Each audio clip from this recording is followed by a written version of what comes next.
Welcome to the 7th lesson of creating your first multiplayer game with VRChat and Unity. Let's review the goals of this lesson.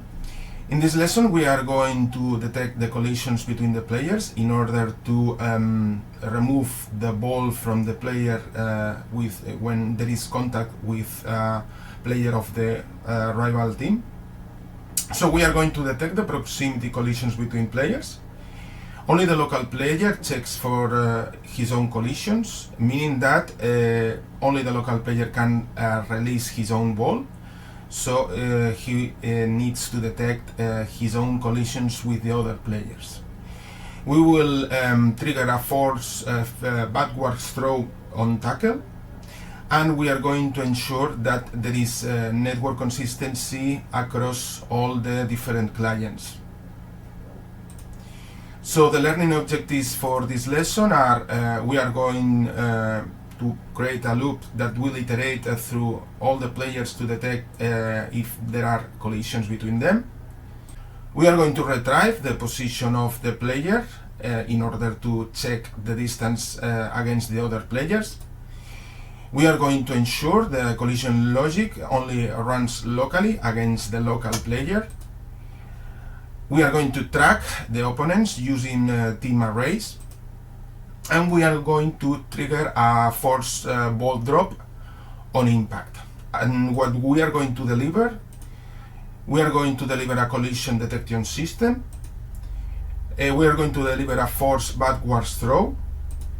We are going to deliver that only the local player is going to be his own responsible of throwing the ball away.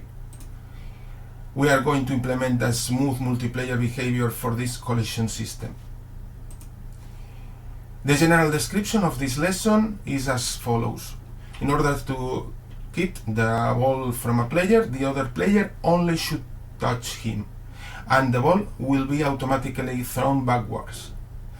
For those of you who are doing the level 1, the advanced challenge, in this lesson you will have to extend the method throw ball from the script game ball to support the backwards throws.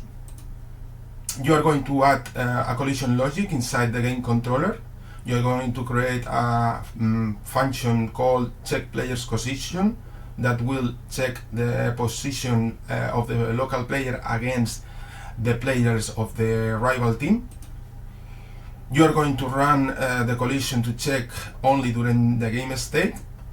You are going to use team arrays to test only for the enemy players. And you have here the prompt prepared for this lesson to help you out to complete this lesson successfully. So let's start. In this exercise we are going to detect in each individual client the distance with the other players.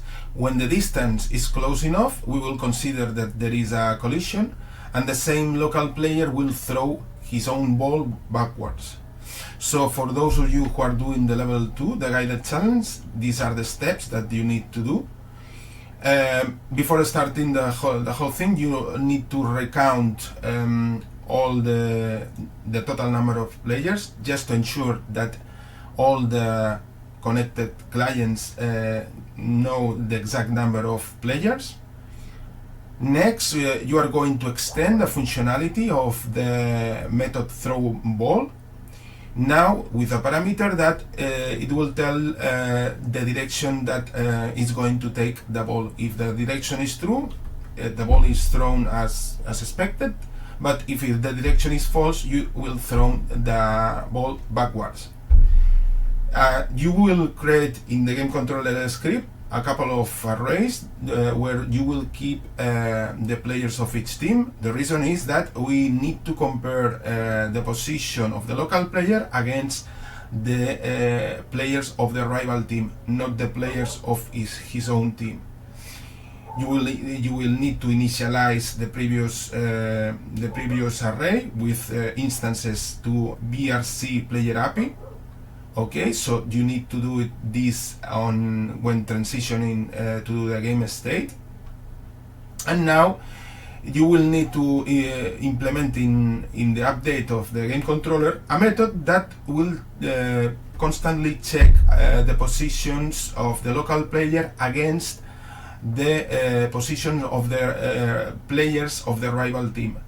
When there is a distance, the distance that you could consider close enough to remove the ball from the player, then you will call the method throw ball of the game ball script. This behavior, you won't be able to test it in the Unity editor because it involves 2 players, so you will have to develop against multiple VRChat Windows instances. So let's go with the level 3 step by step. So before starting, we are going to recalculate the total number of players involved in the game when we transition to the state. And we will do this operation for all the connected clients in order for all the connected clients to know exactly the total number of players, okay? So we are going to implement a method, this method to get the total number of players in the game controller script, and we are going to calculate this total number of players when we are transitioning to the game state. Okay, so in here we are going to calculate. Okay, so we retrieve the total number of players involved in the game. In the case that we are in Unity editor, we are forcing the 2 players in order to be able to start. But by this way, we are all the clients will get the same value in the total number of players.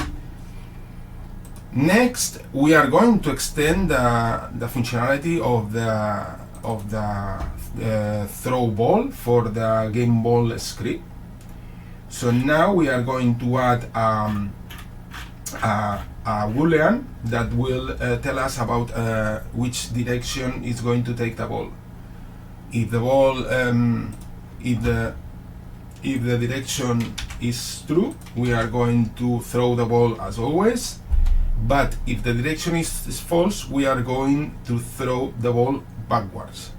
In order to do that, we are just going to reverse the impulse vector, considering the parameter that we are using. In the case that it's true, we are applying the impulse vector as always, but in the case that the parameter is false, we are reversing this vector and modifying slightly the vector. So next is still now in the game controller script, we are going to create 2 private member variables that will keep the references to the player objects for each team, for the blue team and for the red team. And what we are going to do next is that we are going to initialize both arrays in the transition to the game state. So when we are transition to the game state, we are going to initialize these 2 arrays. Okay, so the code to initialize these 2 arrays is this one. We are going to add a new private member variable that will be the half of the number of players in the game.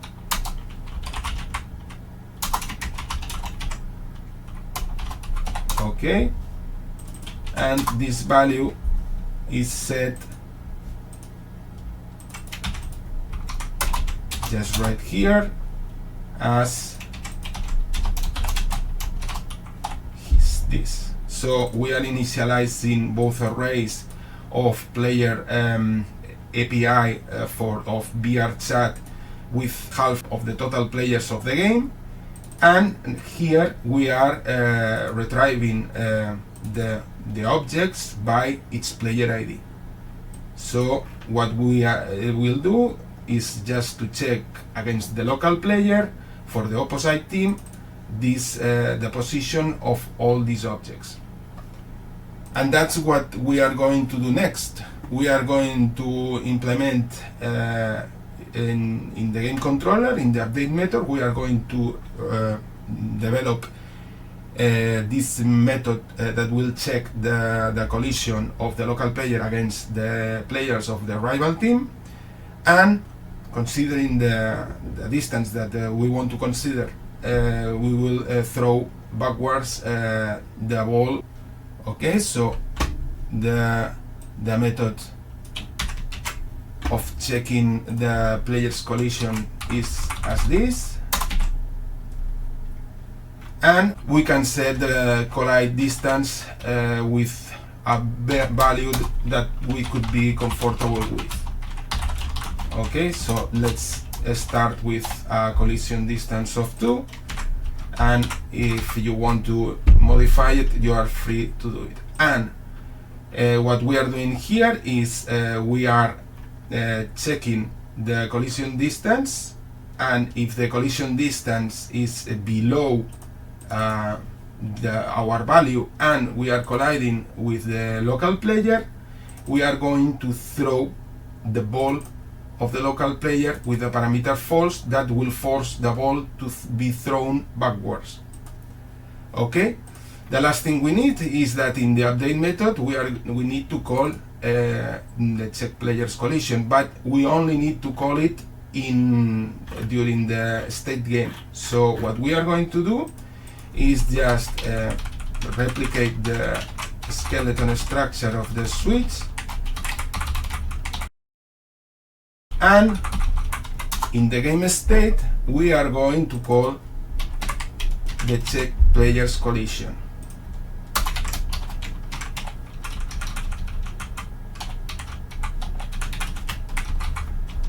Okay, so we should be good to go, but since we cannot test it on the editor, we are going to need to go straight to the VRChat Windows instances.